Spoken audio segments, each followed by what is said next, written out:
Well, we've just had an extended period of industrial action undertaken by members of UCU in support of their dispute over the USS pension scheme. It's right and proper that at Royal Holloway we should have an open debate about these matters, and that we should behave with dignity and respect for one another.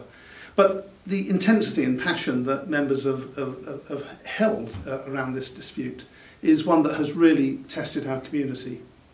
As a management team, we haven't always got our reaction to that right, and we've learnt a lot in these past few weeks.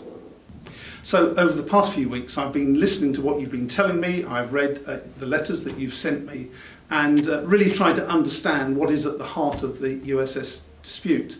And it's about the valuation and its reliability, and about the importance of defined benefit going forward.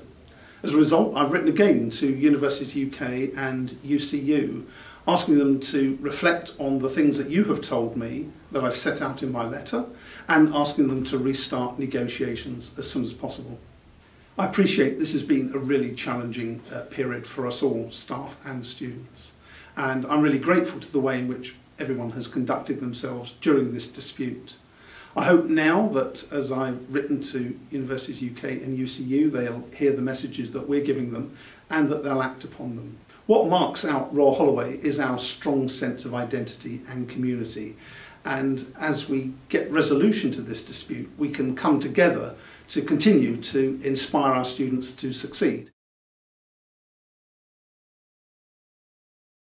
So on the 1st of April, the Office for Students will come into being, and it will replace HEFGE as our primary regulator. HEFGE was a body that both gave us funds as well as regulated us, and it acted in the best interests of the universities. In future, the Office for Students that replaces it will have a duty to primarily act in the interests of students.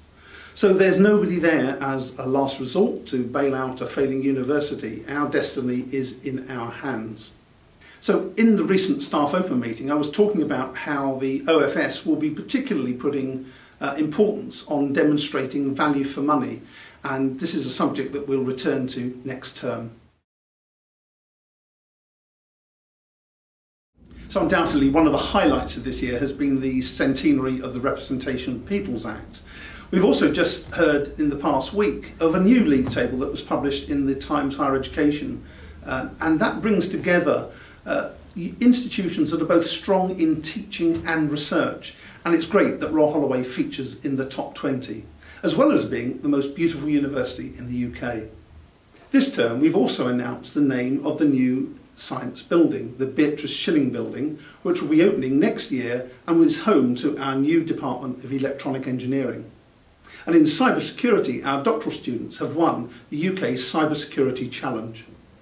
So thank you to all of you for your hard work and dedication this term. I'd particularly like to thank those of you who are going to be working over Easter, supporting our staff and students who will be on campus. Finally, to all of you, whenever you get a break, I hope you come back refreshed and ready for our new term. I look forward to seeing you all soon.